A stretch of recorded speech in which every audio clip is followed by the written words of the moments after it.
All right, just sometimes YouTube is like, you know what, we're gonna take 30 seconds to go Yep. live. Sometimes Totally it get it. takes its sweet time. But ladies and gentlemen, we are here, and it is time to do some chaotic good.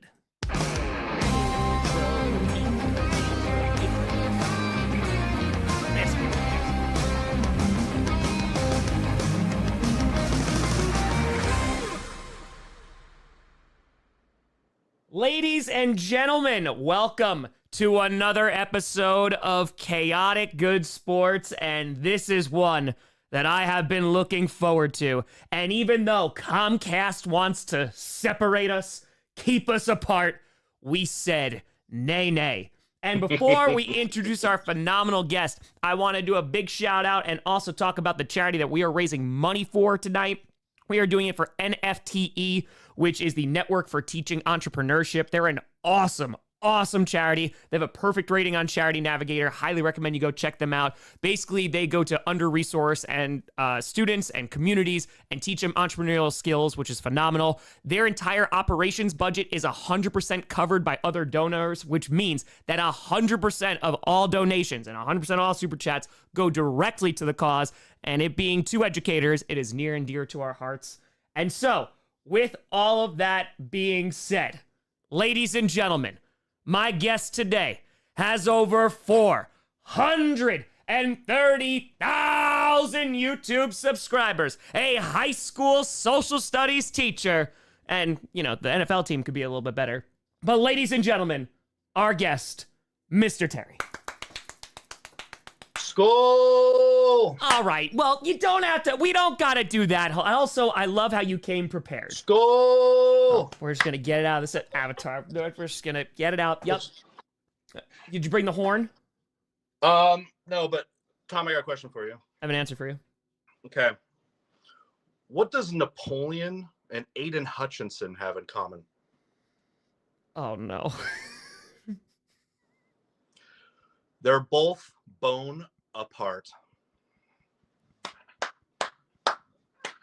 And with that, I'll see ya.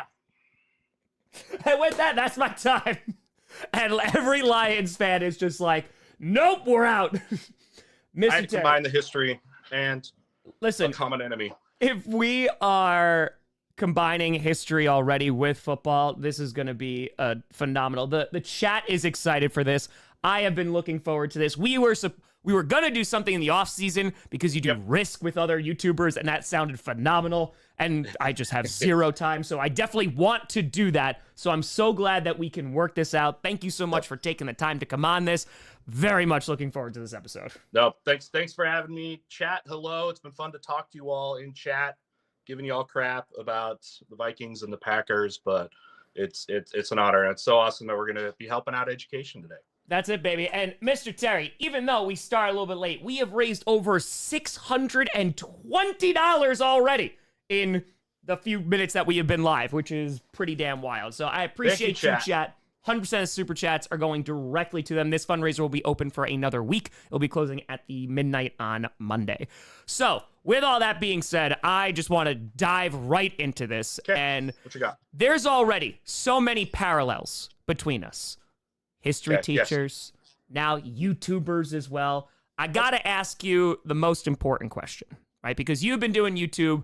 It's been a while, right? So you're coming up on 5 years now? 2019. Right after the school year ended of 2019.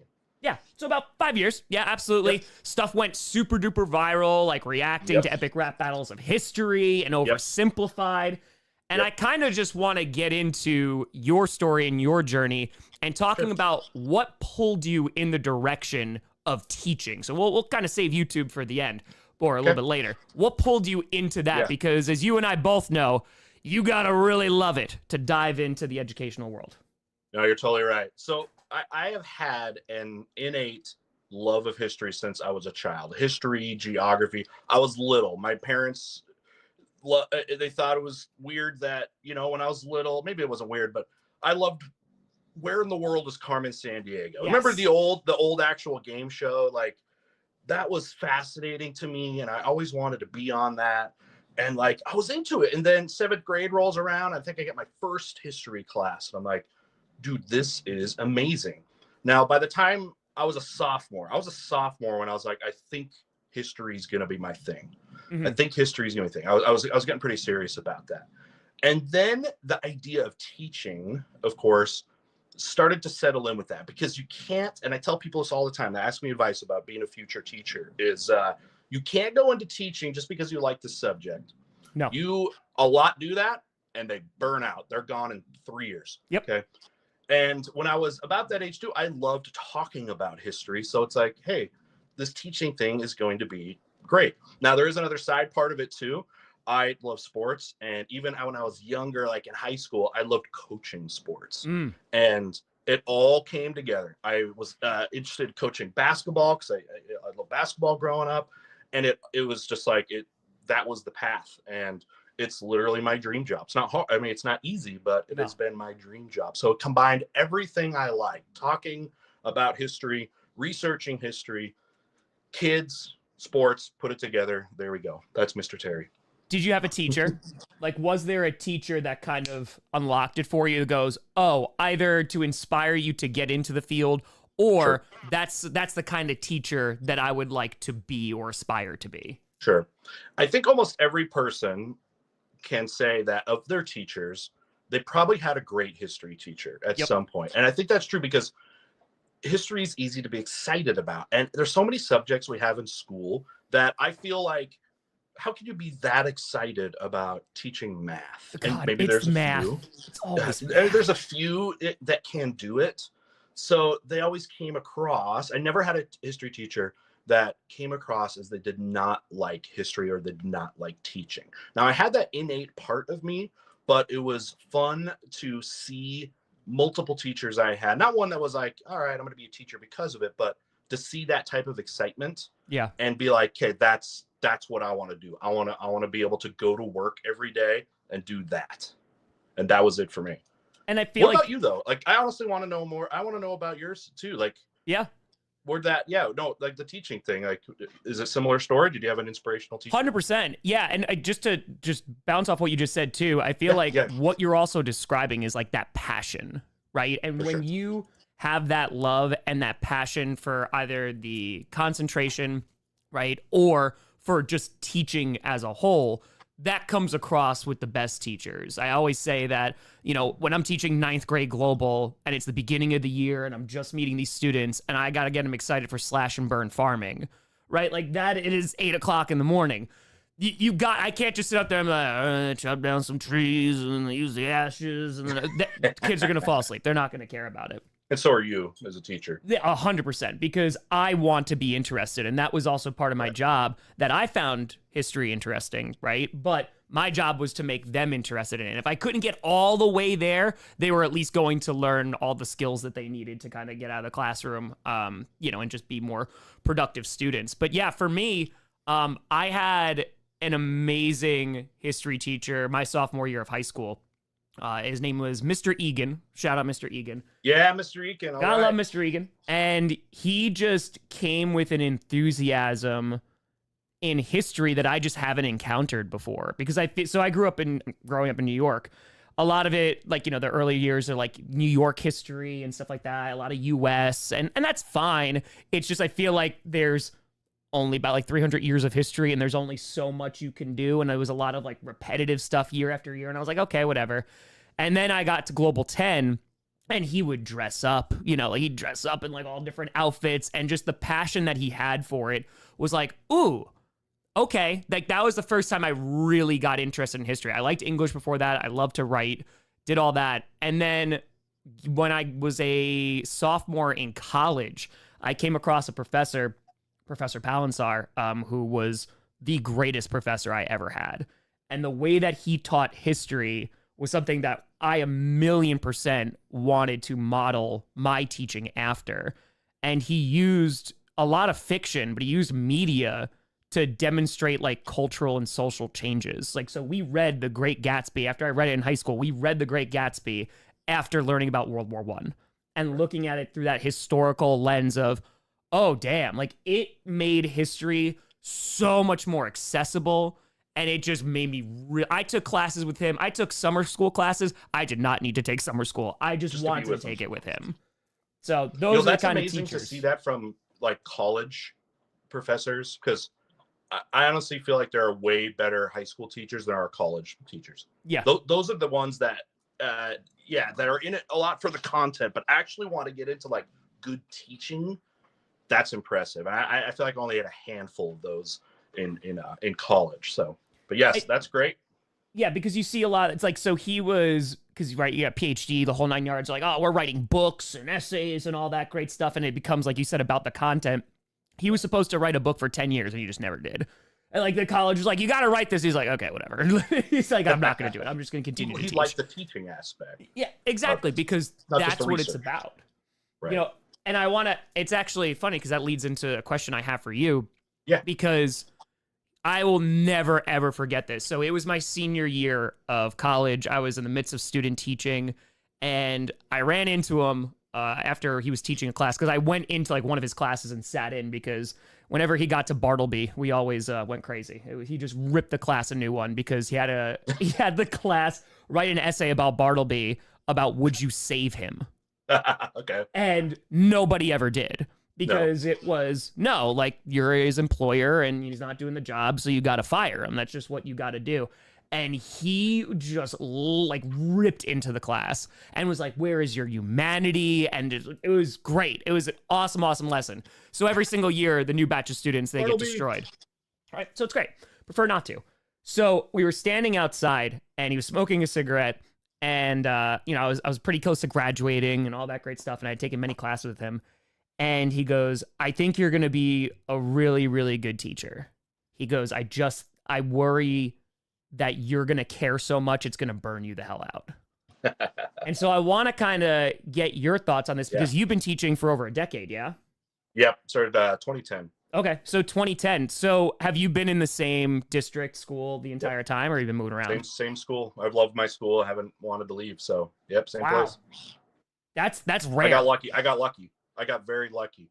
And I got in because of the coaching aspect. That's how I got lucky to get into a good school, because they needed coaches, and I knew the coach, so it helped a lot. Yeah, I mean, it's wild, because I moved around. Like, I stayed in the same place for 4 years, and I moved around to public school and all that stuff. I never had a stationary classroom. I always had to put my stuff on a cart and, go down the hall, and it's just what it is. But for you and just the teaching aspect of it, how do you avoid that kind of burnout? Because as I tell people, and you mentioned before, it's all about the content, or some people get into it they have summers off, which I never had a summer off in my 6 years of teaching ever. Not a thing. No, it is not a thing. It's a 24/7 job. So for you, like, going into teaching, what do you do to prevent that? Because it is a job that is 24/7, just being there for the students and everything else that comes with it that is usually not even student oriented. Sure. It was scary at first. I hated student teaching. I don't know if you liked it. I did not like it. I hated middle school. I did middle school and high school. You did. And I went to, I had a good, class, like I went to a good school and stuff, but like, I have anxieties, and you have doubt when you're a young 20 or something year old, and the kids I'm barely older than the kids. So it's like intimidating that way. And then my first year of teaching was still kind of like that. I actually when I first got to STEAM, I actually took over for a teacher that was doing terrible, and they had to get rid of him. So I went in mid-year to a class. It was like January, that hadn't done anything in like 2 months. They'd just been sitting. So I was like, whoa, this is what teaching is? Because it took me a while to make it normal. And that was so difficult. But anyway, so I was like, man, this is going to burn me out. And then finally, when it's like, I got my first like real class, I got to get things in my own way. But I say there's a couple ways avoiding burnout. I think one is liking history. I'm always liking to learn more. So I feel like I didn't just learn and had my education or whatever, and then like just stop there. Like, I'm always what keeps me burning out is learning more and more and more. And I love it when I learn something new, and I'm like, I'm so excited to share this with my students, because I think this is a cool little weird thing of history that I want to share with that. Now, as far as like the other like emotional part of it, about you were saying about like caring too much and stuff for the kids, and what keeps you going is it's very difficult, but there's those few kids that you really can like connect with and reach out with, and you make a Sure. difference. And it's not just about the grades. Correct. And that is very like edifying. That's very fulfilling to have that, and it keeps you going. And that's great. And I've also had to, and I've done, it took me years to do this, but not seeing just educational victories as the kid doing well on the test. Yeah. Some of it's like, this kid actually showed up to class today. Correct. Like that. And I don't know, maybe from a different perspective, like administration, a perspective, they might come in, see that kid with his head down, he's not participating at all. And then I come in and be like, man, you're not a very good teacher, are you? Or something like, you're getting threes. I'm like, no, this kid's in class today. That is a huge first. That's a huge step. And maybe he never gets an A or on something. Like, this kid came here, he showed up when he easily could not have. Yeah. So I started finding small victories, and I think that really helped me keep going, because it can be difficult. It's very difficult. Whether you love history or not, your kids aren't going to be on the same level of you. A general like class, they're just not going to be there. So finding those small victories, I think, was really helpful for me to keep energized. And I still feel that way. So now I have a litany of questions. We're just going to talk shop the entire time, and I'm so excited. Are people like, shut up, talk about football? No, absolutely not. Like, this is amazing. Actually, this is fantastic. I can insert that. Hey, Tom, how did the Vikings send in their plays? How do they send in their plays? Yeah, how do they send their plays into like the quarterback? Did you know? I don't, Mr. Terry. Norse code. So you're saying they just stole that, just like the skull chant, or? Mm-hmm. Yeah. Sorry, the Vikings, they use Norse code. That's how they sent in. No one has been able to pick off the plays. So. Do you have? Because I think you mentioned before, like, standing in front of your first class is such a daunting experience, because there's some groans in the chat. Yep, there's some groans. There's some groans from that one. Good. Rightfully so. When you get in front of your class, did you prep how you were going to be? Because I feel like you get a million different pieces of advice, and the most common one that I got was you kind of have to be an a-hole for like 3 months. And I never connected with that. Like, that was just never going to be me as a teacher. That was never going to be the environment that I created. And I'm curious of, like, when you're standing in front of those students on the first day, whether it's the one that you took over for, or whether it's like, September, first day of school, and you're taking over, did you have an idea of what kind of teacher you wanted to be in terms of just your presence and how you were actually going to teach? Well, when you come out of college, you're super idealistic. You're like, I'm not going to be like those jerk teachers I had. And then you end up finding out, like, they kind of had something right, but you don't have to go all that way. I'm a non-confrontational person. I really am. It makes me nervous, honestly, if I have to tell a kid to put his phone away. Like, I get self-conscious conscious about that. So coming out of college, I'm like, I'm going to be the teacher that's just going to win over. I might be a little more laissez-faire about it, but like, I'm going to win them over because I'm so passionate and caring and stuff. And like, that doesn't go out exactly that way, because again, your kids are forced to be there for the most part. They're there because they have to be. And like I said before, they're not going to share that exact passion, with you. But I developed, if we're talking about classroom management, I guess we would say, and having that, was about, if you seem confident as a teacher that you have a confident lesson, and you know what you're going to be doing next. You know what your day is going to be. Okay, we're going to lecture for this bit. We're going to do this thing after. We're going to do this thing. Preparation is like the key to being confident and managing things that way. We have big classes where I am. I'm in Utah, and we have classes of 38 to 40. Oh, yeah. They're enormous. It sucks. It sucks. There are literally things I would love to do in a class, you just can't. But I can't. I literally can't do it because of the numbers. One of the best pieces of feedback I got was, even before I started student teaching, you take like your intro to teaching class, and or something, and you have to go do some observations. You know, you go and contact someone. And I contacted, actually, it was my old sophomore basketball coach, taught history. I'm like, I'm going to go there. And one of the things you had to do in that class was you had to teach a lesson at some point. Yep. And the teacher gave me this thing. He's like, how about you lead a review? They're going to be doing a test in a couple weeks. You have a couple weeks here, prepare a review. And you don't know what you look like in third person. And I did the thing, did all the great content and all that. And then at the end, the teacher was like, you know, you didn't even move. He's like, just some feedback. Like, you just kind of stood there. And I'm like, well, I mean, that's like what college, I guess, professors do. And he gave me some great advice. And he said, to be a good teacher, you have to think like an actor, literally like an actor. You're an actor up there. And you're moving around. You teach in a way that it seems like it's the first way you taught it. It's like the way a stand-up comic needs to, even though they're doing the same content every night, they act like it's the first time they've done it. Yeah. You know, it's not so robotic, you know what I mean?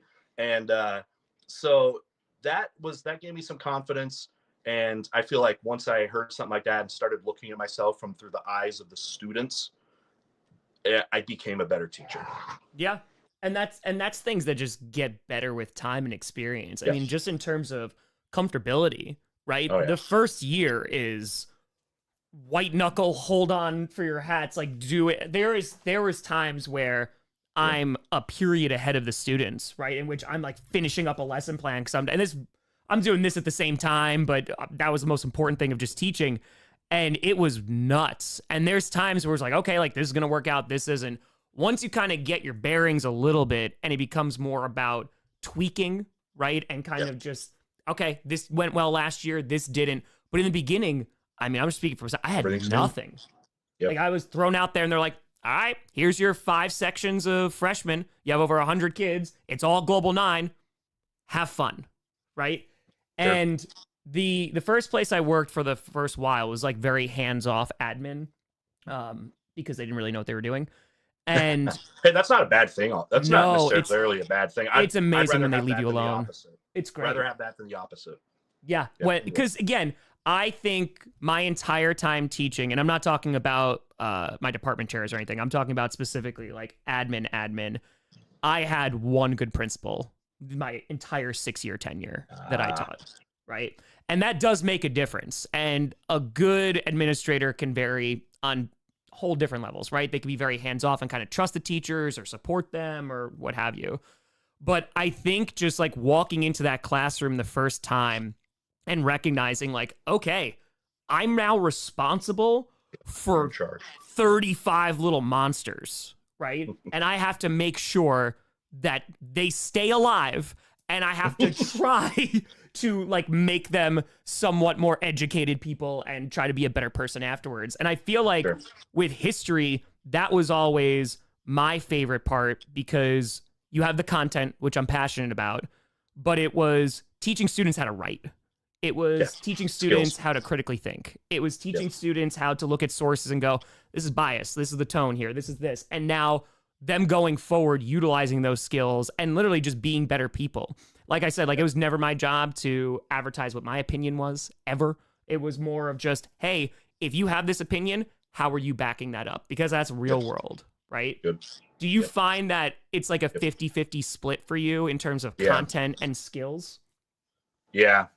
What really helped me with that kind of stuff is about midway through my career, we started expanding our AP program, and we really didn't have much. And they asked me if I wanted to teach AP World History. And at first I was like, oh, that sounds kind of hard. I love it. It's my favorite thing now. And that course it's changed a little bit over time, but it's gone so much deeper into the skills. And that's what it's about. It's about being an historian.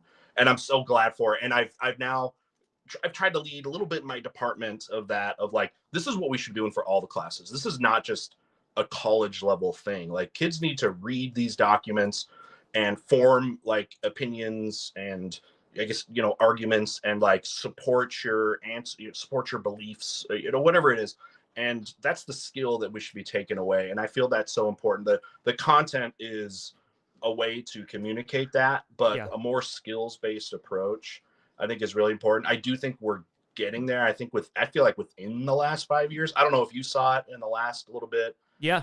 that you think, especially social studies was pushing in that direction, because it's very different. I feel like than when I was a student. You probably saw it when you were a student. I didn't read a lot of like historical documents or whatever and tests. Okay, when was this thing? What was this thing? Whatever, whatever it was. And Just that recalling. stuff's still important, but there's another level above that you have to take it, where you start to get kids to start thinking critically. And I think that's so important, especially now Yeah. with kind of how we've had this like democratization of information on the internet. Yeah. Critical thinking is so important, because it's so hard to be misled and to be misinformed, because the internet is completely open. Yep. And so getting kids to understand, what is bias, what's accurate information, and then making sure you're always like questioning your own, beliefs. And that transfers to everything. And it's not just like a social studies and history thing, it's just a life skill. Yeah. So I've tried to, I've tried to make that a big part of it, whether it's, again, a college level class, like an EP class, or not. So you gotta combine them both. And every test I give out now, it's gonna have content, but it also you're gonna read some documents and open-ended stuff. Okay, you learned about this. We just learned about ancient Greeks and Romans. Now go ahead and talk to me about their achievements and which ones do you think are important today. So like, I don't care what you write about. Let's just like talk about something and use something you learned. Like use something you learned and justify your answer. I don't care what you say, but I just want to make sure you back it up. I know it's also varies by subject and by teacher, but Sure. like, cause you had obviously like plagiarism, stuff like that. But the way that I ran the classroom was like, ChatGPT ain't going to help you, bro. Like it's not, because it's a matter of you having to back it up with the information that you've learned and communicate it in the way and demonstrate your understanding, right? That's the most important thing. And I don't care how you do that.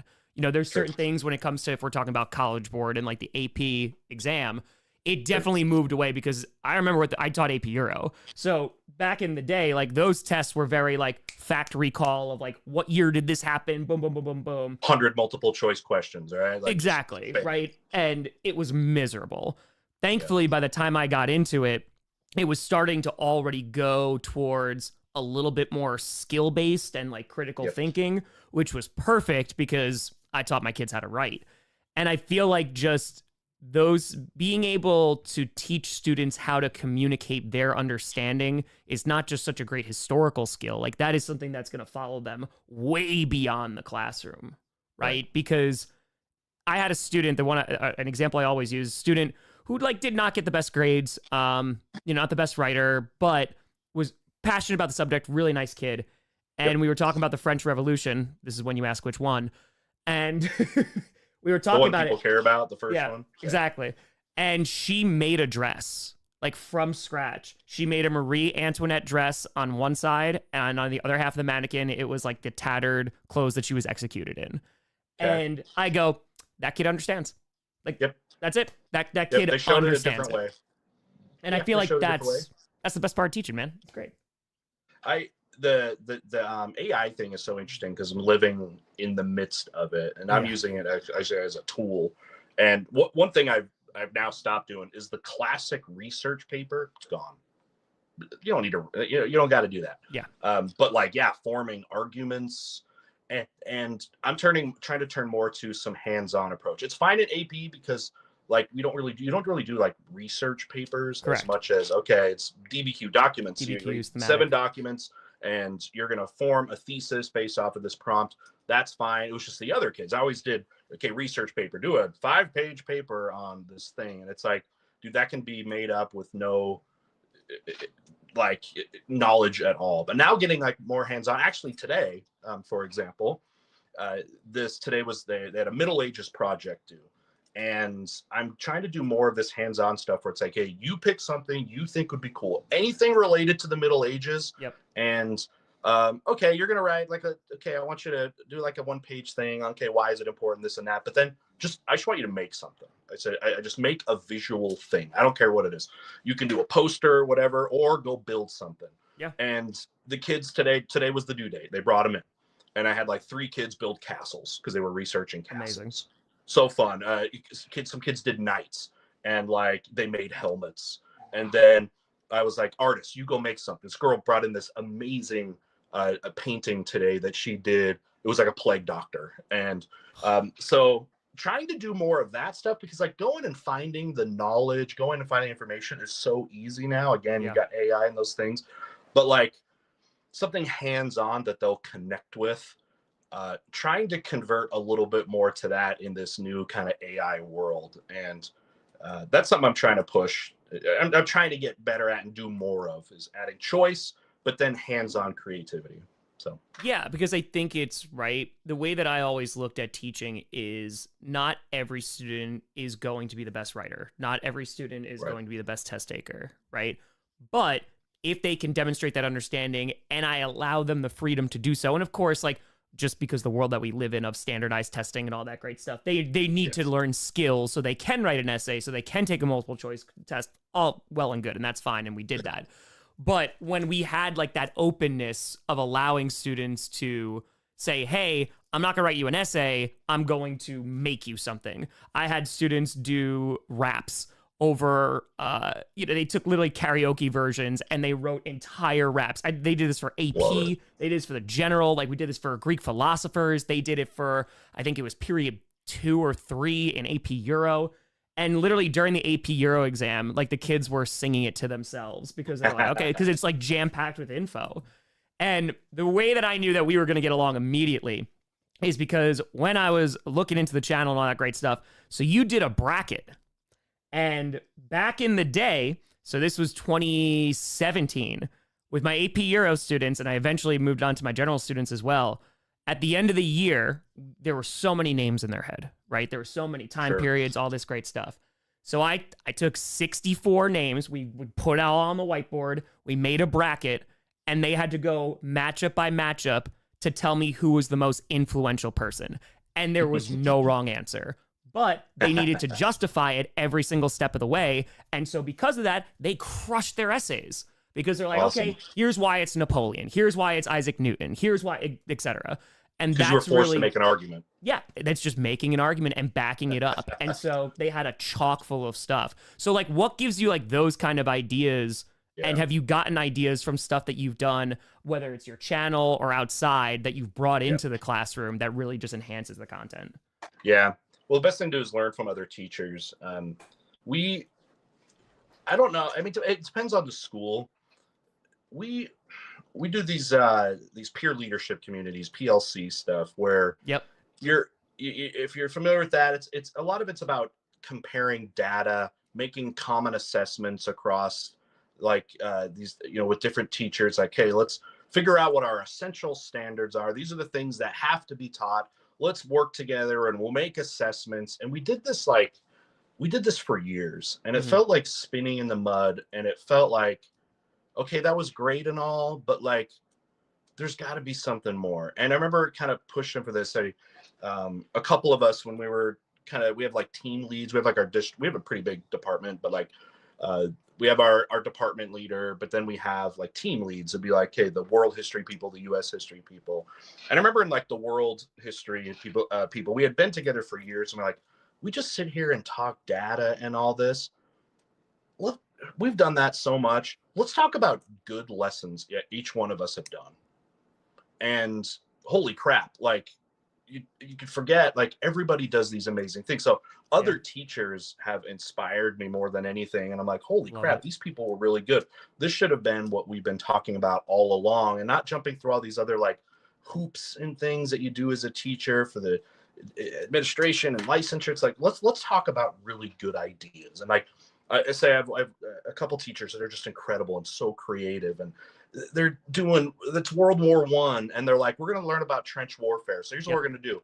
We're all going to stack up our desks on 2 sides, and we're going to have a war. And okay, we're going to get paper balls, and these are the grenades. And if you throw it across the room, and then there's green ones too, and those are the gas. And like, okay, and it gets a little loony and stuff like that. Sure.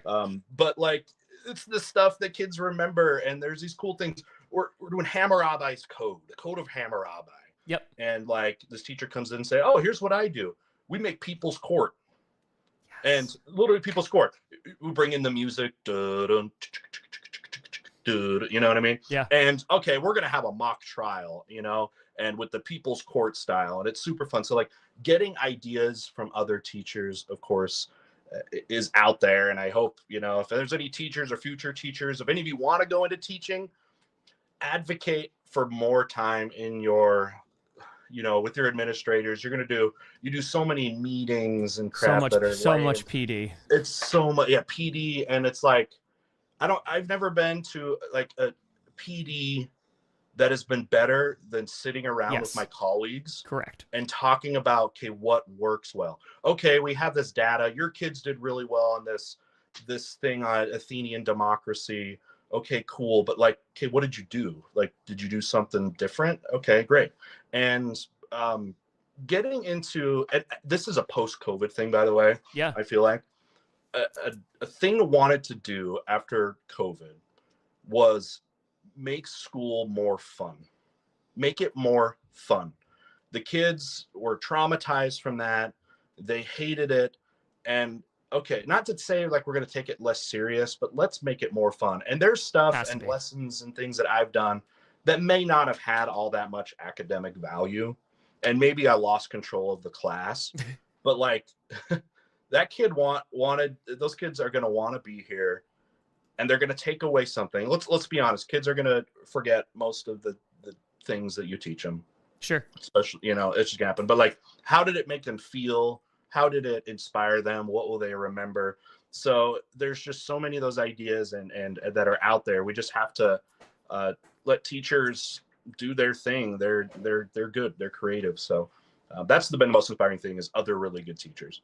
Yeah, it's so funny because I unfortunately was never able to be in a PLC, but when I was doing grant writing for magnet schools, I worked with a bunch of schools that did PLCs, and the ones that did them well and actually like execute them well, the results were always great, because it is like that collaboration. Because I feel like teaching, it depends on the district and all that great stuff. It can be very isolating in terms of it's you in your classroom and that's it, right? So there's not maybe built-in time to have those discussions with your colleagues.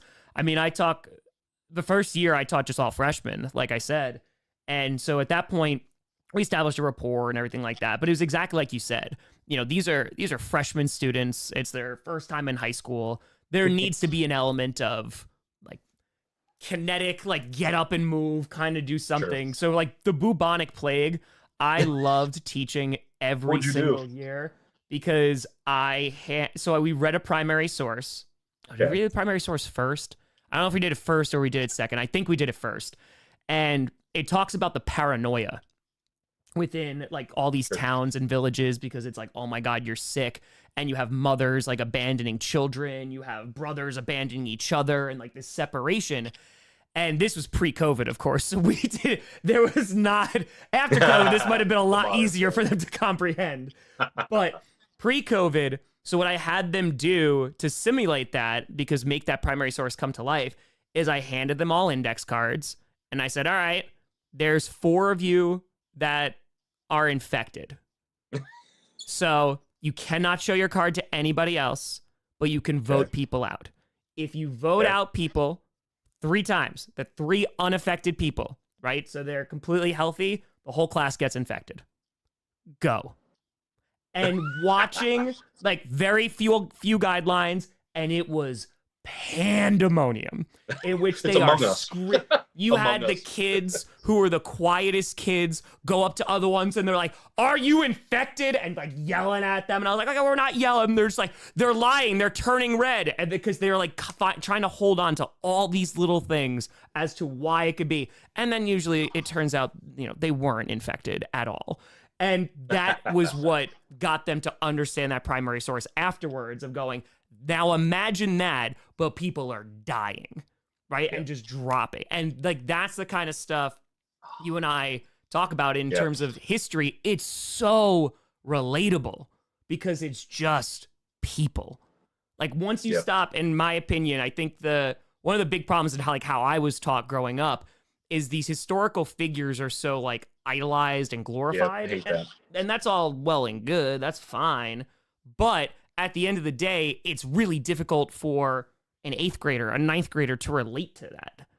And instead, if you can relate to, hey, here's how like an everyday person was impacted after World War I. Here's like the kind of music they listened to. Here's the kind of art that they were seeing. Here's the kind of literature that they were reading. That I found was way, way, way more profound and more effective. That's a great way. Yeah. Great way to connect. So I know there's a lot more I can do on it. And it's hard to like, some of those type of activities too, you have to have a certain personality type of a teacher. Like there's some teachers that can handle that and some teachers that can't. And you got to be able to let loose of the control a little bit. You got to have a little bit of chaos sometimes. And but that's the fun part. I think of what we do and compared to what so many other people do. Yeah. With their jobs. How many jobs you get to do something like that, right? Well, you mentioned stand-up before, and dude, like that, I did improv in college, like Whose Line Is It Anyway, short form improv. Awesome. That helped me tremendously as a teacher, just presenting things. I started a public speaking club because I had so many 9th and 10th graders who were terrified of public speaking. And so I played improv games with them after school. And so we played improv games. They got up there, they got real comfortable talking in front of people real quick. Right? It's like awesome. It gets like super nervous, but like if you try to make like strangers laugh or stuff like that, it's just presenting skills. But and then you got kids that were generally quiet to come out to that? Oh yeah. Like that must mean I would assume that they liked you on a personal level to do that, because that sounds like somebody to volunteer for something like that that's shy. Why on earth would you do that? Right? Yep. So I think having that early connection's got to be a big part in that, like trust there. Yeah. That you. Yeah. Anyway, well, that's the amazing. rapport, right? Like there's a ton of teachers that in the chats, for example, like that come in and go like, hey, I'm a student right now in college. I'm going to be a teacher. Like, do you have any advice? Right? It's always that. Yep. And the number one thing I always give them, it goes, you have to walk in there assuming you have zero respect. Like nobody has respect for you. Because like you have to earn it from those kids. Because I feel like a lot of traditional teachers were, hey, I'm this authoritative figure, and so because of that, you're automatic. Nope, that's just not the way it works. Like, that's just you got the mister in front of you. That's not going to be it. It's not going to be enough. And so like there needs to be that extra. And if you like show students, in my experience, that like, hey, like I'm here for you. Like I got you. Like we will get through this test, this subject, what have you, and I'm going to do everything I can and exhaust my powers to try and get you to this point. There's that level of trust, and it's like, okay, I'll play improv games. You know what I mean? Yep. But it's fantastic. In terms of what, by the way, a huge shout out to the chat. We have raised over $1,200 already. Hey, all right. In the time that we have been talking, we are with Mr. Terry here, and I want to talk to you because when we are teaching, so how many years were you teaching before you decided this YouTube thing? Maybe we're gonna dip our toe in that. So 2010, I started teaching. 2019 is when I started 9 YouTube. Years. AP kind of pushed me in the direction. At first, what I wanted to do was to maybe put like lectures and stuff online for my students. Okay, they're gone that day. Here is a lesson. That was the first thing going into it. Now, 2019, I feel like was a big time for reaction content. I do feel like that was going on. It was also, I feel like around that time was when history content on YouTube was breaking through to the mainstream. And I think there's a couple big ones for that, like Oversimplified, something like Epic Rap Battle, stuff that hits the vein of mainstream stuff. And before that, I would watch like reaction things and whatever. And then I started to see a couple people react to like history related things. Do you know Bill Wirtz, History of Japan, History of the World? Okay. Okay. That was probably the first history related thing I actually saw people react to. And they're not history people, they're just normal people that do that. Because if you know about that chat, if you know Bill Wirtz, History of the World, I don't know, do something there. One's in chat, I don't know. But like, that was the first time I had seen that. And there was this, there was a reactor that I liked to watch because he was very smart. His name is Devon Da Vinci. And I saw him react to that. And at the end of it or during it, because that video is nuts. It's super fast paced, just and funny, memey kind of like just content. Bam, bam, bam, hitting you. Yeah. And he said something that resonated with me. And it was like, I wonder what a history teacher would think of this video. Mm. And I put it together at that point because I was like making these boring lectures. I was like, I'm gonna do it. Okay. Now I didn't do it for that video because I hadn't seen it, but like, I had seen it and I didn't want to make a reaction video of something I'd seen before. Sure. So I was like, okay. And I started looking. I was like, there's this Oversimplified channel, and I started with that. That was my first ever one. And I'm very much a product of the algorithm. I really was, because literally the first video went viral. It's got over 1 million views. It just went viral. And I know that's an atrocity to everybody that has done content for years. You're 9 years into this, right? It'll be 10, in January. 10 years. And how long before you feel like, I don't know, like it was relevant? You know what I mean? It took 6. Yeah. Yeah. But it worked because nobody was doing that. Nobody from the history community was doing that. And it was about adding. The whole idea was not just watching and being like, oh, that's cool, that's neat, like most reactors do. Is like, oh, here's another thing about this thing. I think, what was the first one I watched? Cold War. I can't remember. It was Cold War, World War II. Can't remember. And I was like adding things to it. It's super dry. It's a terrible video of mine, even though it's done well. But nobody had done that before. And it, like, the algorithm picked that up for some reason. It had like mainstream history content, and it saw it was reactions. And it was also that time, I feel like it was about then in 2019, you started to see these other channels do like something like firearms expert reacts to gunfights in John Wick, or, or something like that. Like the expert kind of comes in. But anyway, that stuff went kind of viral immediately, and it started doing well. And it wasn't necessarily what my goal was for YouTube, because I was still going to, there's other content, but like, you go you do what people want to watch. So I've kind of kept doing that. And I do some original stuff. It doesn't do as well as the reaction stuff, but that's fine. But yeah, that's kind of how I got in. And then it's kind of, since then it's been fantastic. So what is that like in terms of, because as someone who has worked both teaching and YouTube I did for the entire tenure. I did this for 6 years and I did that for 6 years. Sure. What was that like, because having that early success of that first video go viral, what does that do for you? Does that shift any thought process of like, whoa, okay, like this is a whole nother avenue either to reach more students, reach a bigger audience? Is this something that I even want to pursue as a full-time thing? Like, where were you? Because there's a lot going on. You're getting millions of views on a video, which is very difficult to do. Where are you in that process when like that overnight success happens? Yeah, that can happen. Like those Oversimplified videos and some of the reactions, some of the biggest ones I've done are actually not available for monetization. So like most on Oversimplified, I make money on it, even though it's got millions of views, because someone else's content. The way that stuff works, and that's just a handful. But like, so that was doing really well, and that was, of course, really cool to see that happen. And it's been fun to be able to have a relationship. Like, I've talked to the guys from Oversimplified. They love what I do. They like support what I do. And they actually put me in their last video, which was really cool. It's my name in passing on a, it's the Pudic War 2's video. It's an Easter egg. It's actually just an Easter egg. Who cares, man? Like, that's such a full circle thing of, like, that's pretty awesome, man. You should be proud of that. That's super dope. Like, it was cool. So like the scene, it's kind of funny. It's in the second video, I'm pretty sure, part 2. Yeah. And like they're like, the Romans are like getting this guy, and they're like dunking him in the toilet in the school bathroom, and like bullying him. And on the wall is it says Mr. Terry wears nice hats. It's in graffiti on the wall. Because a lot of my videos, I wear hats, I wear helmets, I wear crowns, I wear all this stuff. And that was actually a fun moment, because I didn't know that I had really gotten shouted out, or like when that happened. And I did a reaction. When I did the reaction video to that, some people were like, you got to watch this and see this one scene. And I saw that, and it was actually emotional, because again, it was like they were a huge reason why my channel's been successful.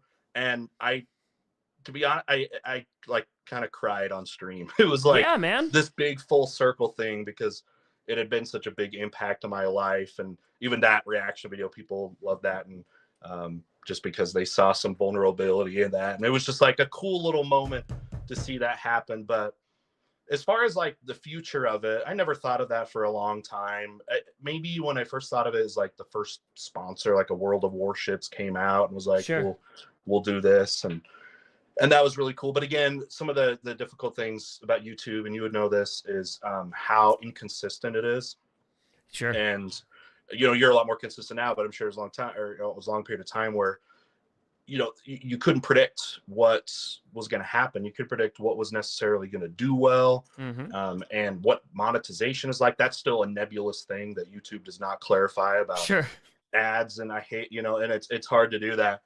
So anyway, it was going well, and I loved, and what made it rewarding too is all the comments that people would make that would say like, "Mr. Terry, I wish you were my history teacher," or something like that. And I'm like, okay, that's great. My kids aren't saying that in my classroom. Yeah. They're not writing an essay. They're not necessarily saying that, but it was like teaching to a different, it's like teaching, but it was a totally different audience, and you hit them in a certain way. And a lot of the kids like, "I love what you add. It made me inspired, made me love history." And so that was really good for the emotional aspect. We were talking about how in the classroom, you need things to emotionally prop you up. And those kind of things are really good, because just like within the classroom, you're going to have your bad days with bad kids. And Sure. There's some bad apples in the internet communities and in comment sections and, Absolutely. and all this stuff that tear you down. And that used to drive me really crazy, to see the negative aspects. And there was a lot of things related to that, as far as like people didn't like what I said, or there's the actually crowd, that like has to come in and say, "Actually, Mr. Terry, you're wrong about this thing." Yeah. And like, how could you're a history teacher and you didn't know the third wife of this whatever person? And it's like, shut up. Like, and so putting that aside, I'll be honest, and I don't do as much of like reading comments and stuff for that reason. Sure. Some of those things, it's just for my own like mental health. But yeah, it started to become, I think, a viable thing. Starting last year, I wanted to invest a little bit more, and I started cutting back on some of my other extracurriculars. For example, I had coached high school basketball since 2007. I was in college since then. Wow. And like, this is my first year I'm actually taking a break, and that was huge. Like, literally tryout start today, and I was like, it was crazy. Also, I was peeling back on some things, and now I'm in kind of a part-time thing. Last year, I took a plunge, and this was really scary. I asked to go part-time teaching. That was scary. And that I know that plunge, I'm sure, was scary for you when you decided to do that. Did you go straight from full-time to not doing it? Like, I'm doing this part-time. I teach every other day right now. Okay. All right. That makes it, God, that's so much more manageable. Yeah. So I was teaching from 2015 to 2021. So I taught 4 years in one place. Then I left that one place to take a job that was 90 minutes north one way, because it was a public school. I was in a private school before that. And so I was like, all right, I want to get in the public education system, want to get in the retirement system, pension, the whole 9 yards. Yep. So went up there. They lied to me about what the job was. So it was a one-day interview, and they just hired me off of that. I took a 10 grand pay cut to go work there, and it was for an alternative school, which I had no problem doing. I knew that. Sure. And it was on the second floor of like this old building that had zero security. We had folks just wandering the halls, and that were not students. God. Yeah, it was a not a great area. And again, that didn't even bother me. Educational environment. Yeah, but that didn't even bother me, because it is like, that is like, okay, this is teaching. Like, this is okay. Right. Like, this is super impoverished area. These are students who 1,000,000% need it. And I got there the first day, and we're sitting in the cafeteria of the high school, which I would not be teaching in. And I found out it was like 2 blocks away, and I was like, okay, cool. And I was told the makeup of the classroom, in which they said it is, you're teaching every subject. So Global 9, Global 10, U.S. history. So I got to do psychology, because I liked teaching psychology. Sure, but and I want to. There was one more, and I don't remember what it was. And Global 9, because these were students who were 18 to 21 for the most part, because they aged out. So they're still trying to pass the regents in New York, the state exam. And I had students who got through 2% of the material. I had students who had gone through 90% of the material. I had kids who went through 60% of the material.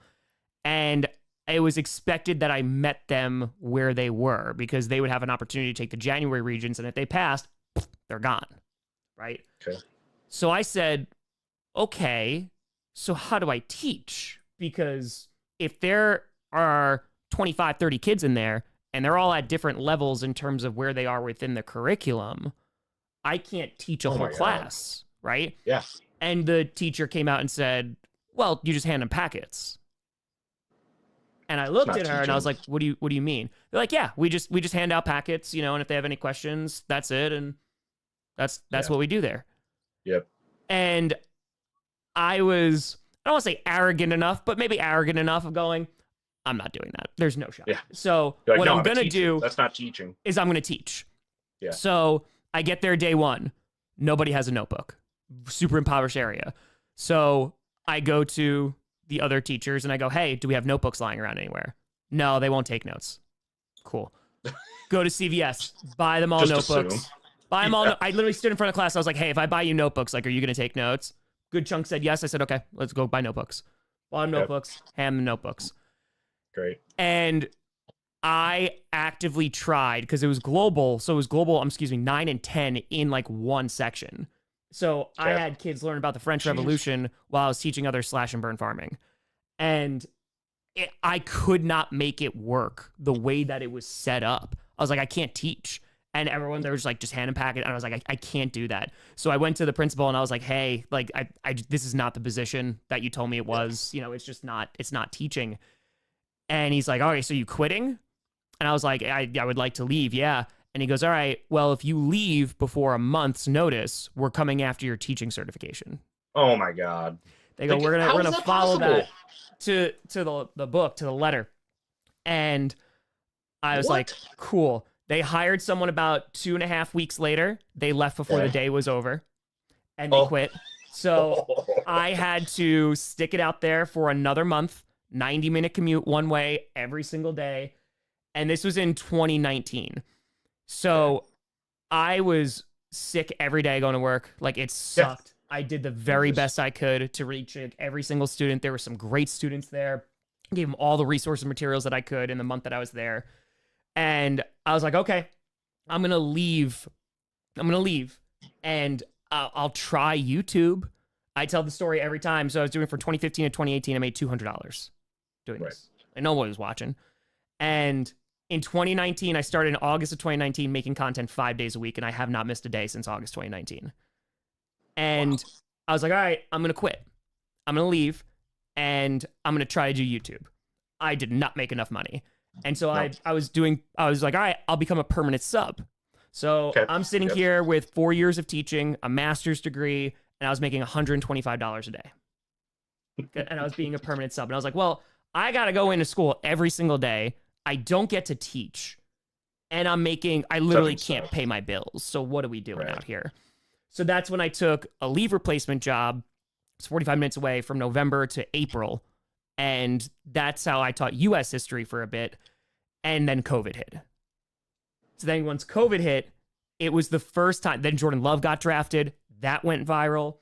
And from April to September was the first time in 5 years of me doing YouTube that I could just focus on that.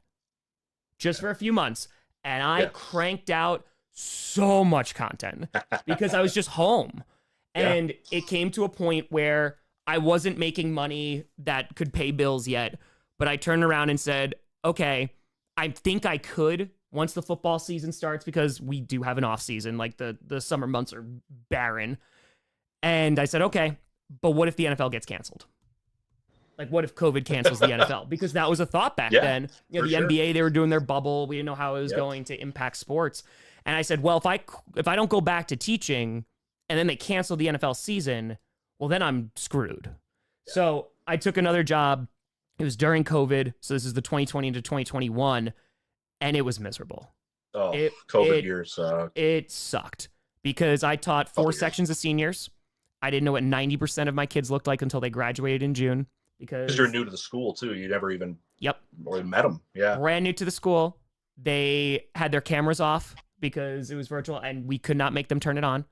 And so again, they're seniors too. So they're like walking out the door. And I'm We had teaching. that policy too, by the way.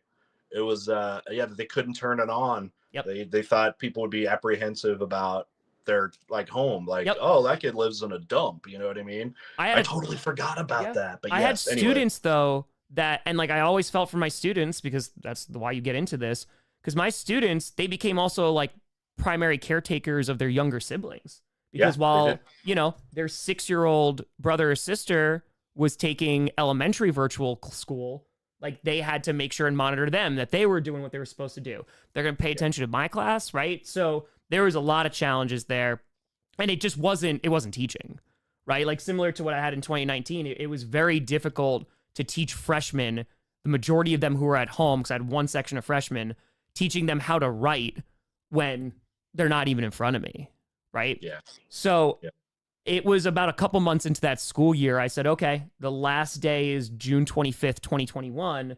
I'm going to leave. So that whole school year, I got 3 hours of sleep a night. I was streaming everything I possibly could. I was making videos every single day and going nonstop. And I was still teaching my ass off because I was like, I got to be here for these kids. I'm not going to ditch them in the middle of the year. And June 25th, 21, I was like, okay, I'm going to take a shot. It was the worst year of my life in 21, like just dark periods, went through personal stuff. And I was like, all right, I'm going to try and do this. And I haven't stopped working since. So yeah, it was, it took 6 years for me to be able to leave, to build this up until I could get to the point where I go, I feel somewhat comfortable of being able to do this. Yep. And I just like, all right, if the only thing that's keeping me from like not paying my bills is working, I'm going to work every single day. And worked every single day.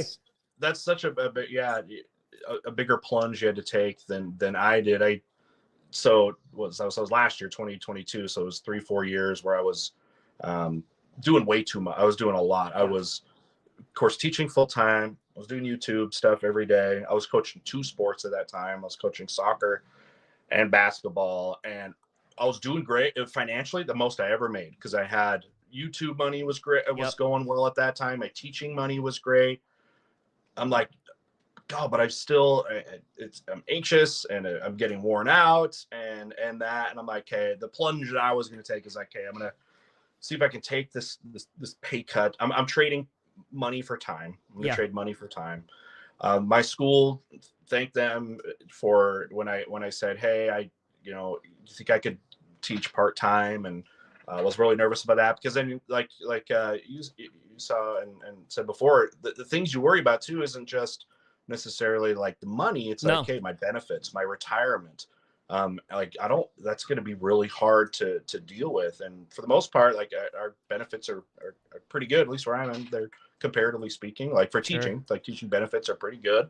So that was kind of scary, but they were nice enough to do that. And this is my 2nd year of doing that. So, and it's been perfect. Like, this is perfect for me. I get to teach every other day. Love that. So for me, I don't know if I can do the full time at home. I mean, maybe, I know it sounds great, but like, I love the aspect of me going in. I go in every other day. I taught today. I don't teach tomorrow. I get to unwind. That's awesome. It's perfect right now. I teach the classes that I love. I teach these world history classes. I teach 3 sections. We have a block schedule. So I have 3 classes in the day, hour and a half each. I have 2 AP world history classes and 1 regular world history class. And it is so cool. I'm super blessed now. And everybody that's been watching, by the way, your community has been so cool to me. I had no idea when I started popping into your streams that like people knew who I was, and I thought that was amazing, and they've been super nice. So all of you guys that have watched my stuff and allowed me to do this, it's amazing. I feel like things are perfect right now. I get to teach, I get to do YouTube, and I don't make a ton of money now, but like, it's just, I don't know, it's a good life right now. Yeah, I mean, you're finding that balance, right? Yes. That is because doing both, you only have so much time, right? And because literally, when I started this, 2015 and 2016, it wasn't occupying a ton of my time. I did it 2 times a week, right? 2016, I increased a little bit. It wasn't until like 2017, 18, I really started to ramp up. But like during that time, I'm teaching AP. I'm going in on Saturdays for a month, you know, so my students can have a chance to take extra practice exams. Practice tests, So so they can sit there and like learn what it's like to sit for 4 hours and take an AP exam. And you don't get paid for that crap, right? No, no, you don't get paid for any of that stuff. But that's fine. It's Janine, who is in the chat right now, talks about the time she's a teacher as well. Says I get paid to do the paperwork, right? Everything else is everything else. So I think it's a matter of there's only so much time you have. And when I was teaching, the students were always the priority because that's my job, right? I'm not going to slack off, even though I have to do all this stuff too. And I want to do all this and it's a passion as well. I also love teaching and the students are the priority. So just splitting that time, you know, I mentioned the 20 to 2021, like it was brutal, man. Like it destroyed my mental health. Like I'm not sleeping, like not eating, going through a divorce, like also then leaving the job. And you mentioned the plunge. Yeah, dude, like I lost my retirement. I lost my pension. Like I lost my health insurance. Like I lost all of that stuff. And I was like, yep, I understand. I just got to go. Worth it. I got to go. And I think the way that I do this channel, there's such an emphasis on community because the way that I looked at it is the majority of time that I did this channel, that I have done this channel, I have not made money because this is a free show and it's always free. And I don't take sponsors. Right, there's sponsors I do with like GPS or Clickbait if I do stuff with them, but I don't take sponsors. And I'm like, all right, I'm just gonna put out so much content, even when I was teaching, that if I make extra money, cool, great. And that's just kind of the mindset I've had this entire time. And this community, the only time I ever ask them for money is for charity, and that's why our fundraisers are so crazy. That's why we've currently raised, hold on, over $1,400 freaking fracking dollars. Yes, you know, thank you, Chad. During this conversation. But that's the priority. Like I always looked at this job. I'm so grateful to do this. I have worked my ass off to get to this point. You have.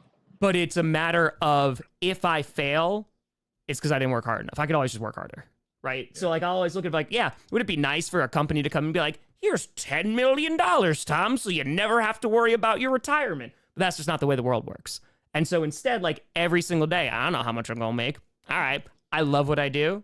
Make money doing it, and I'm so happy that you have found like this it sounds like a very healthy balance between being able to still do what you love in teaching, and I'm sorry, teaching the subjects you want to teach in the classes is perfect, and then being able to do this too, which is amazing. Plus, you got to work towards it. I mean, that sucks, and this goes for it's not just like YouTube and stuff too. It's just, you know, how you have to grind, man. Early years in your life, you got to do that. And there was a good lesson I think you mentioned there, because I know you get probably questions all the time about, okay, like I want to be a YouTuber, what do I do?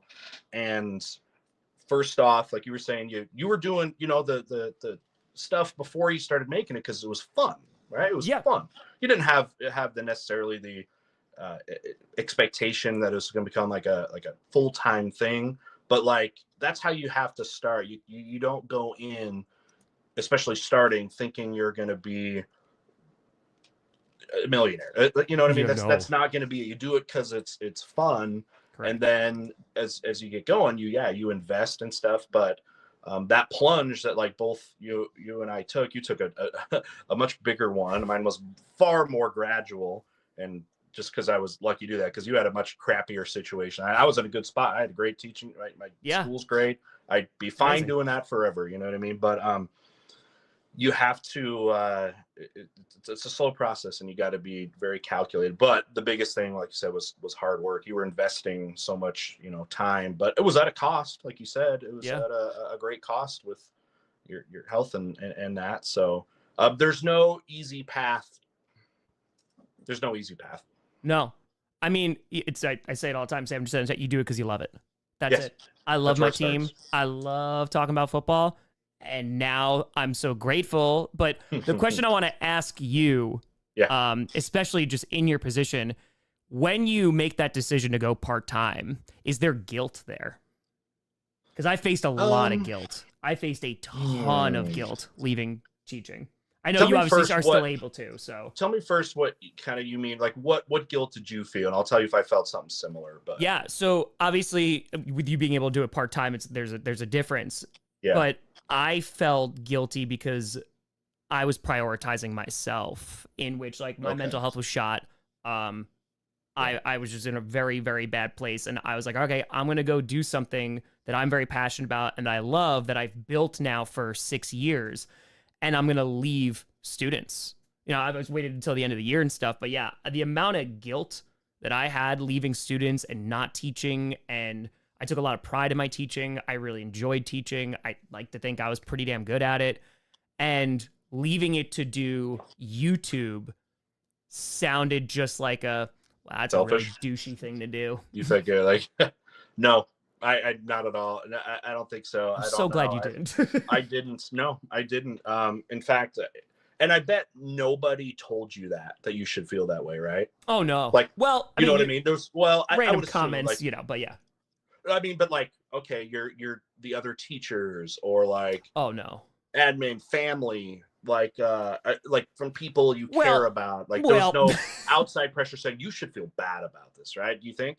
There was a lot of external, you should not do this. There was Just a the lot pessimist, like you're not going to make it, that you're throwing away your career. yeah, and like that what kind of about your thing. health insurance? What about your retirement? What about Sure. this, that, and the other thing? And I was like, and again, 6 years. And I was just like, Yeah. okay. I got on Sunday Night Football in 2018. I didn't make a dime from that, but I was like, oh man, Sure. this is my big break, right? Like, here we go. NBC came to my house to film a skit. And my students were like, this was amazing. And then I taught the whole day, and that was it. You know what I mean? Well, So, yep. yeah, So, to your like- point, I think it's just, Yeah. I felt it because leaving the profession completely, like, one, that was an identity for me of just like, I'm a teacher. But Yeah. two, to go from teacher to YouTuber, I thought in the terms of like doing good for the world, like, and just doing good for the community and the students, that Mhm. was being sacrificed for my own personal stuff. I think I could see now how maybe I didn't feel that as much. Couple things. I'm not married and I don't have children. So I didn't have Helps. that burden around, okay, to be able to have that kind of freedom, I guess, that way.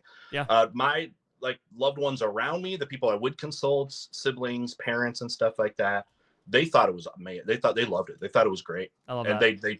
I love that they trusted me that I was going to make a good decision about that.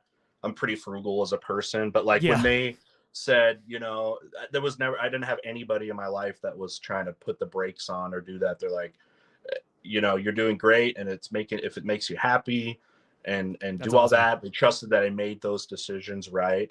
And okay, so but as far as like, okay, like going like part-time or something, like I've been nothing but the envy of my school. Every teacher of mine, they get pissed. They got pissed today. Like I eat with, you know, all my teacher buddies, Yeah. and they're like, you know, it's a crappy day. They're like, oh, you don't have to come in tomorrow, huh? I'm like, yeah, I guess I get to charge up my batteries. I get to charge, and that's That's been, by the way, awesome. amazing to charge my batteries. About Just if you having have that a crappy ability to day do as a so. teacher, you're back in the building in 12 hours and you still carry that. I feel like I've been very blessed to be able to like unwind from that. But yeah, no, I've had a fantastic approach to that. But the other thing, and maybe I don't know if this feels different with the content, like what you do and I do, is okay, I'm not teaching as many kids, but I have thousands of subscribers. I'm very fortunate. Yeah. I am still teaching. It's The just reach. in another format. Yep. So I have that thing where it's not like I don't feel like I've given up on kids or feel bad that way, because what I'm doing in replacement is a very similar thing. Yeah. I mean, That's helpful. I took that guilt, and I mean, we raised $1 million in 3 years. You know what I mean? For No, charity, you like should that. not. You're doing a much, So that's you bigger just positive. refocus it, right? And so Yeah. it's that idea of, okay, if I'm going to give up doing this thing, and the chat will tell you, I mean, I've done AP lessons on Friday night Q&As because I have them and people want to learn. I'm like, all right, let's take notes and do a 3-hour like lecture about this and talk about World War I or imperialism. Fun. And it's so much fun because, like, again, I yeah, still you love. love that, right? Isn't to that fun? Don't teach. you love having that something different a little bit to throw in there every once in a while? Well, it's also right that Something for you too. yeah, I mean, it makes the content that I make is also very approachable. Sure. Right. And the amount of people could be like, wow, I'm learning about football or I'm learning about the NFL. But that's when I'm like, all right, well, that's not enough for me. That's when there's going to be this communal aspect and like this community, and it's Friday night Q&A every single Friday. It's streaming every primetime game. It's streaming all this stuff. If I was doing that for money, man, I wouldn't be streaming that much. It is doing that to kind of keep up that community, because then we can take the community and aim it towards something good and raise a lot of money for an organization. Right. And I think that was kind of just embedded in me through teaching, that idea of giving back, the idea of being in the service industry, right? Like every single job I have had is being of service to someone, right? Whether it's the public library, and literally just being customer facing, whether it's CVS and being customer facing, whether it's teaching and being student and parent and admin facing, or even this, you're providing a service for people. Right. And I think like I'm drawn to that aspect. Do you think like that has played a role in you being a creator / teacher, just that kind of being of service, or is it more passion focused of I just love doing this stuff? Yeah, that's what brings you back. And well, that part is what makes the hard parts not so heavy. If you didn't have those rewarding things here and there, nobody would be a teacher. So that's what keeps you coming back. It's like when you're out on the golf course and you suck and you have one good shot, just something, it brings you back in. That's what that can be with education. It's the thing that brings you back again, even if things were rough. Yeah. I mean, that's what teaching's all about, right? You mentioned if you're going into teaching for money or time off, my friends, you are going in to the wrong. Do you subscribe to that idea that it is like that calling idea? Because I've talked about that before on the channel pretty recently, actually, and talking about how, you will have like admin and stuff like take advantage of that depending on where you are. It's like, well, you're being so noble and you're being a teacher, so here's a cajillion other things to do. Yes. Because it's part of the job. Oh, teachers are totally exploited. Coaches as well. Yep. Like what I got paid to coach was below minimum wage. It was absolutely ridiculous. With basketball, I was doing stuff 6 days a week and hours and hours. And when I avoided trying to do the math. I had other coaches like, have you ever actually done the math of the little tiny stipend you get for doing this? It's not good. And you can't get exploited from that because you love what you do. But no teacher. And by the way, if anyone else has this impression that there are people that literally go into teaching because they're going to get a couple summers or it's like a unionized job, so you got some protection, no one's doing that. Nobody's doing that. Nobody's doing that. No one is going to go through the whole college grind knowing very well, first off, you're not going to get paid much. No. Nobody's doing that. So if your teacher has seemed grumpy and stuff in the past and you're like, is it because they went into teaching for wrong reasons? No, something probably spoiled them. They were probably not like that forever. The grind of teaching can be there. And I will say too, there's plenty of bad teachers out there. A lot of people that probably shouldn't be in it.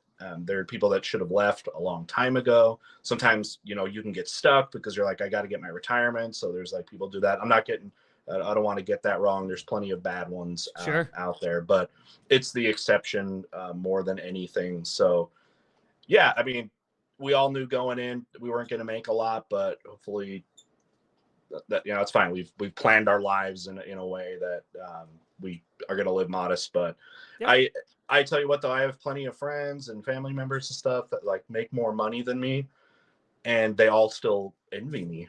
They're like, you get to go in and do something you actually really like every day. Yeah, I do this job and I make more money than you, but like a lot of them are like, I would trade if I could, to do something like that. And I fortunately realized that when I was young, like when, you're talking to your friends and what everyone's going to be doing in college. And I'm like, then they were laughing at me because they're like, oh, that's stupid. Like, why are you doing this? You're going to go through college. I'm going through the same amount of college and I'm going to be, making 6 figures a year and stuff like that. But now, now that we're, 15 years into our careers, no one is like, yeah, you made the bad choice. So, and not saying teaching is the way you have to do that, but to anybody, prioritize what you like to do.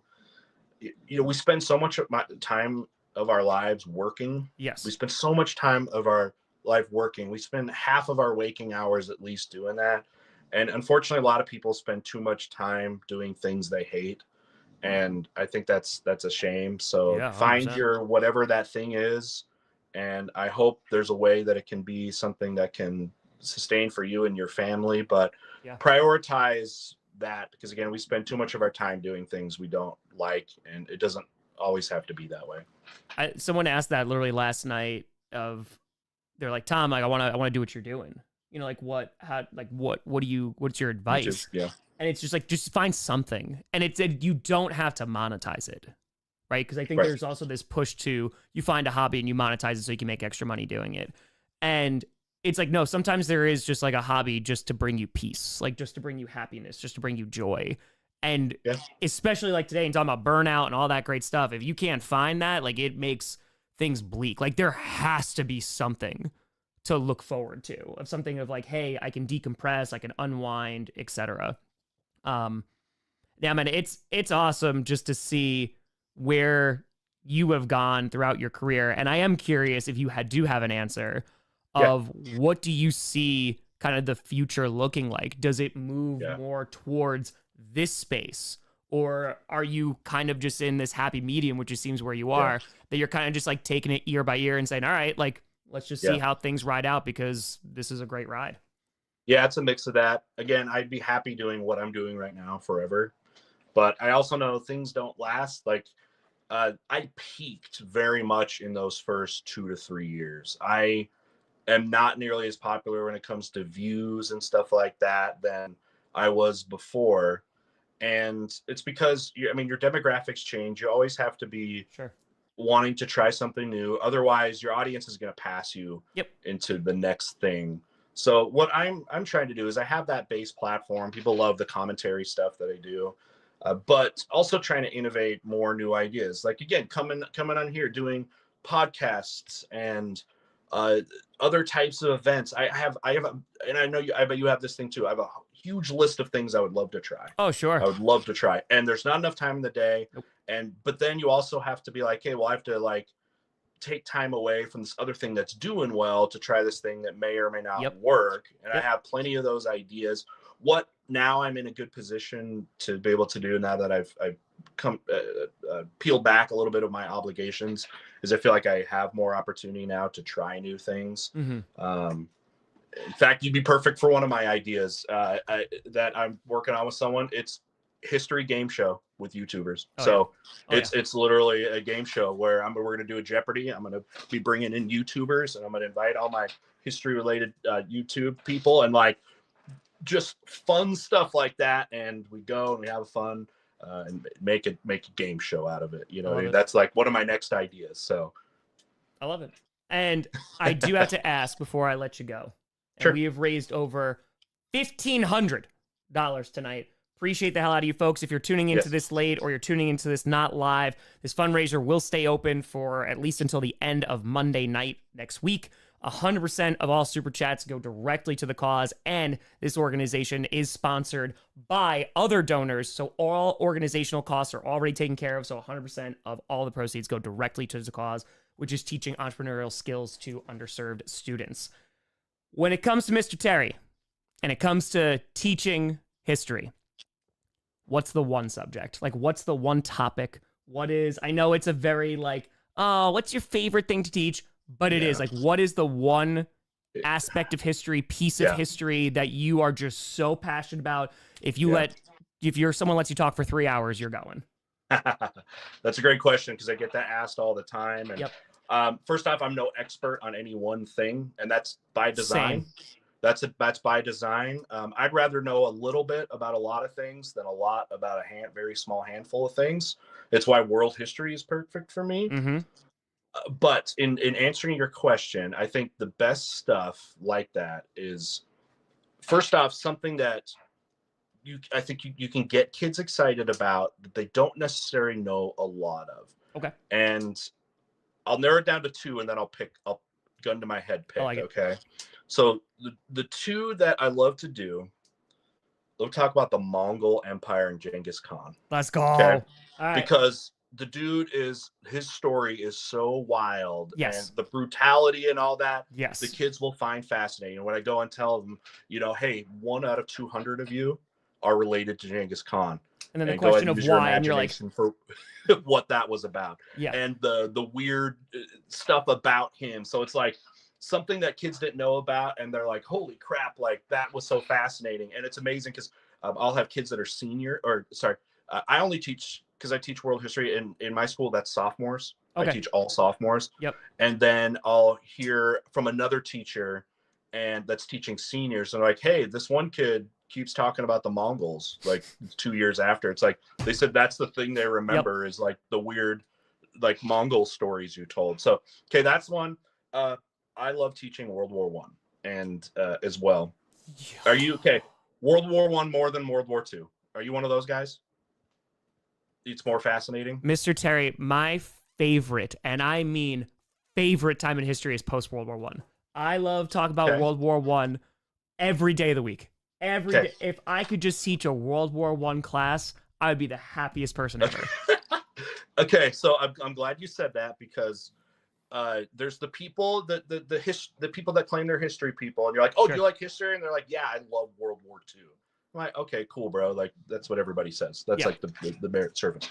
And what I like about doing it with kids is they have like a basic understanding of World War II, and you got evil mustache man and the Nazis and this kind of stuff, but they can't really tell you anything about World War One. And unless you're a terrible teacher, you can make kids very interested in that, because the big thing is like I get across is like, okay, this war happened for no good reasons and it solved no problems. Mm-hmm. And it brings in these amazing discussions. I do a whole day just on like the declarations of war. Yep. And you know the famous picture of like, okay, all the countries are all pointing at each other. Yep. Yeah, pointing at each other. It's who done it, right? Who caused the war?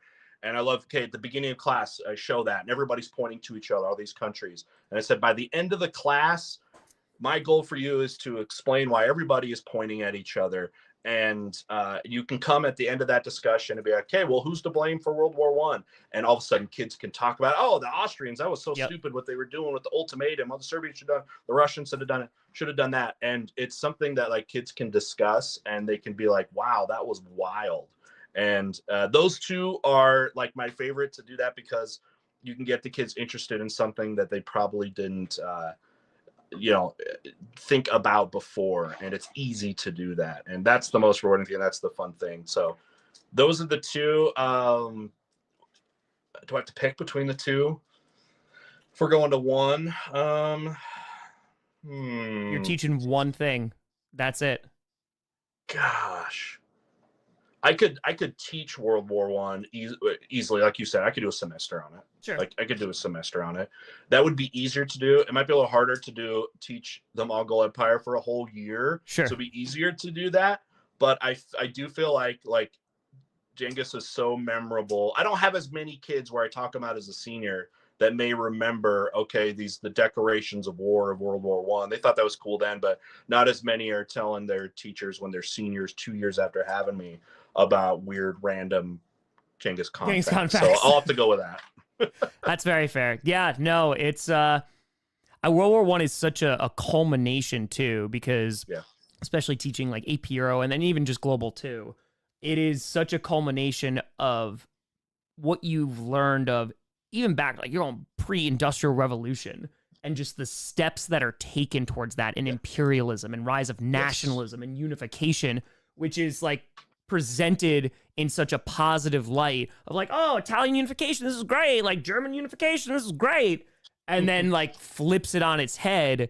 And that I find fascinating. And just the entire time is just oof. But it's the time right after that is the social and cultural aspects that change throughout history because of World War One. I could spend forever talking about. So you like the aftermath. So you like what rise of fascism, the communist revolutions that you're talking about, not just like Great Depression, but like those political like upheavals and social upheavals, or Great Depression, or those are fine. I'm talking about this, Mr. Terry. Okay, what do you got? I'm talking. I don't know if you can see this with me posting it on here. I can go back and look, but yeah, Okay. I'm not able to So unfortunately no, see. you're good. Comcast So is it's still not the worked. fountain, the urinal by Duchamp. It's the changes in art, in music, in literature and poetry Okay. that shift because of the devastation of World War One. That art, Okay. like Dadaism and talking about super abstract. Like I love looking at that because that Existentialism. is the Lost antithesis generation stuff. of the culture. Yeah. Yeah. And like again, like you read Sun Also Rises, like that's another fictional book, right? But to frame it in the context of after World War One, like the devastation of people, the lost generation. Yeah. Because I think it's so relatable. I think students and people can sink their teeth into music if it was something that was like slow and just like, okay, you just listen to it. And now it's something you dance to. It's something you move to. Fashion changes, right? Art changes. And I think just the what rises there is the need of science and maybe kind of just rejection of religion a little bit because it's like, how could God let this happen? Like that kind of stuff. It's heavy, heavy stuff. But I find especially after learning about imperialism in World War One, students are really ready to like dive into those things and go, damn, okay, and create those connections from here. And then of course you have like rise of fascism and stuff like that. But Sure. yeah, I'm all about the social cultural because it's the study of people, right? It's people. That's interesting. It's like the goth period. Everything just becomes. Yeah. You're saying you're like that. It just become like a nihilist. Just like. Yep. Nihilism becomes very popular. It's all suffering. That's cool. And I'm glad you said that because I want to, as you were saying, I want to make that connection with, like we were just recently talking about the plague and how that generation after was the exact same thing. And I want to, that's such a good, I want to make that connection now. You have this tragic event. People are questioning religion. They're thinking about more about their lives right now and how do you take advantage of your life. And you get the Renaissance, right? It comes out of like the plague. And I guess kind of a Renaissance kind of happens here after World War One in a way. You're going to get World War Two, but like, that's good. I haven't geared the interwar period like that and discussed it in the way that you did. So I just took something from you. I took something from you today. That's literally what the focus was. Like I mentioned Palansar before, like that professor. I had never been taught that kind of history. It's always like, you know, you can talk about military history and just like cultural things as a whole, but getting in and reading Gatsby like that, getting in and reading Sun Also Rises, getting in there and reading Being There, and like what happens if Jesus Christ came down, like would people notice? Right? Or like what, like that kind of like getting like deep into I love it. Philosophy that comes out of that point. It's always been my favorite. Making people, so like making your students think like somebody of that time period and not have this abstract thing. But then like it teaches them, I love to be able to do that at times. That's great where you get them to think like somebody from that time period. About a month ago, we finished up Rome. One of the things I love to share is we'll talk about, okay, there's these leaders and these different things, but like one of my favorite things is to share the Pompeii graffiti with them. Yes. Have you ever read, I don't know if you've ever read like what some of that graffiti, it's amazing because it is no different than people today. It's young people that are writing on the wall that are like, I hate this boy because he slept with this girl or, you know, and it's just like drama crap that people don't think that's how people were in the past, but we're no different. It's the same drama. If any of you in chat, go check out the translation of the graffiti they found in Pompeii when that was there. It's fun because it's mildly not safe for school, and kids love when I can do that kind of stuff because it's also very like graphic and sexual, like and that. But that's a fun thing, and I think I need to do more of that in my classroom. Is try to make things more relatable. It's that idea of just that's what gets me interested in history. Like we mentioned George Washington before. I think it's really tough for a high school student to relate to George Washington.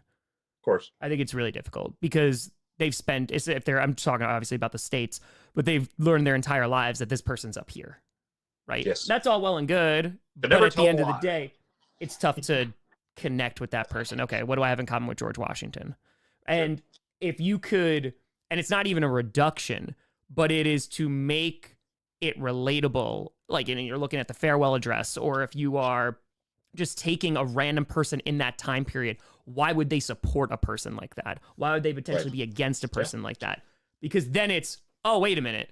Then like the removal of time becomes like inconsequential and go, this is around today, right? Like when I'm teaching, you know, interwar period and we're talking about propaganda and it happens to be around election time. I taught through the 2016 election. I taught through the 2020 election.